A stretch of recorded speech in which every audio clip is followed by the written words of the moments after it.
Hi అండి. నేను మీ నర్మదా. చూడండి, ఈరోజు నేను శనగపప్పు అలాగే కొబ్బరి కలిపి ఫ్రై కర్రీ చేసుకున్నానండి.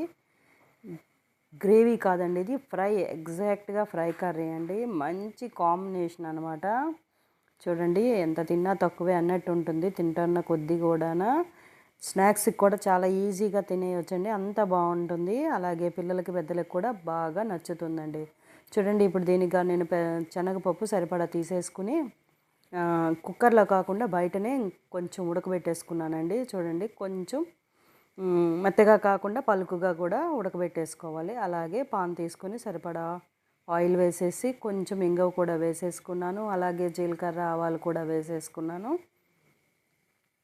ఇప్పుడు ఆవాలు జీలకర్ర తర్వాత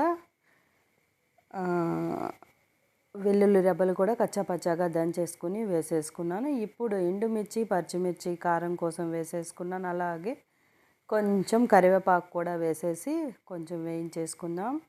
చూడండి, ఇప్పుడు మనం శనగపప్పు ఉడకబెట్టుకున్నాం కదా, ఆ వాటర్ వేస్ట్ చేయకూడదు. చాలా పోషకాలు ఉంటాయి అందులో. వాటర్తో కొంచెం రసం చేసుకుంటే చాలా బాగుంటుందండి. నేను కుదిరితే అది కూడా వీడియో చేసి చూపిస్తాను. పెద్దగా ఏముంటుందిలే వీడియోలో అనుకోవచ్చు, కానీ అదో సరదా అంతే.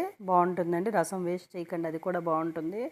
అలాగే ఇప్పుడు ఆ పోపు వేగినాక కొంచెం పసుపు వేసేసుకుని దాంట్లోనే మనం కొబ్బరి తురుము పెట్టుకున్నాం కదా, కొబ్బరి కూరని వేసేసుకుందామండి. అయితే ఏంటి, ఫస్ట్ శనగపప్పు కదా వేయాలి అని అనుకోవచ్చు.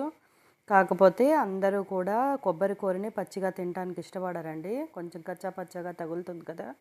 సో నేను దానికి కానీ ఏం చేస్తానంటే ముందు ఇలా వేయించేసుకుంటానమాట. కొబ్బరి కూరని ముందు వాసన పోయే వరకు వేయించేసుకుని దాంట్లో ఇప్పుడు ఉడికించి పెట్టుకున్న శనగపప్పు వాటర్ లేకుండా చూసుకుని వేసేసుకోవాలండి. ఇలాంటి వంటలు చాలా అరుదుగా ఉన్నాయి కదా, ఇప్పుడు ఎవరు చేయట్లేదు, పిల్లలకు కూడా పెద్దగా చేసి పెట్టట్లేదు. సో మా అమ్మ చేసేది ఈ వంటకం అనేది నాకు చాలా ఇష్టము. అలాగే శనగపప్పు కొబ్బరి అంటే ఇష్టపడిన వాళ్ళు చాలా ఇష్టంగా తింటారు. ఫేవరెట్ అయిన వాళ్ళు శనగపప్పు కొబ్బరి అంటే. మీరు కూడా ఈ కర్రీని ట్రై చేయండి ప్లీజ్. అలాగే చూడండి, ఇప్పుడు కొంచెం కారం వేసుకుంటే సరిపోతుందండి. ఆల్రెడీ పచ్చిమిర్చి ఎండుమిర్చి కూడా వేసాం కదా. అలాగే కూరకు సరిపడా ఉప్పు కూడా వేసేసుకుని దాంట్లోనే కొంచెం కొత్తిమీర కూడా వేసేసుకొని బాగా కలిపేసి సర్వ్ చేసేసుకోవడమేనండి. అసలు ఎంత మంచి టేస్టీ అయినా ఫ్రై కర్రీ అండి. చాలా ఈజీగా ఉంటుంది, ఇంట్లో ఉండే వాటితోనే చేసేసుకోవచ్చు. సో మీరు కూడా ట్రై చేసేసి చేసుకుని కామెంట్ చేయండి, ఎలా ఉంది టేస్ట్ చేసి చెప్పండి నాకు కూడానా. ఓకేనండి, థ్యాంక్ యూ, బాయ్.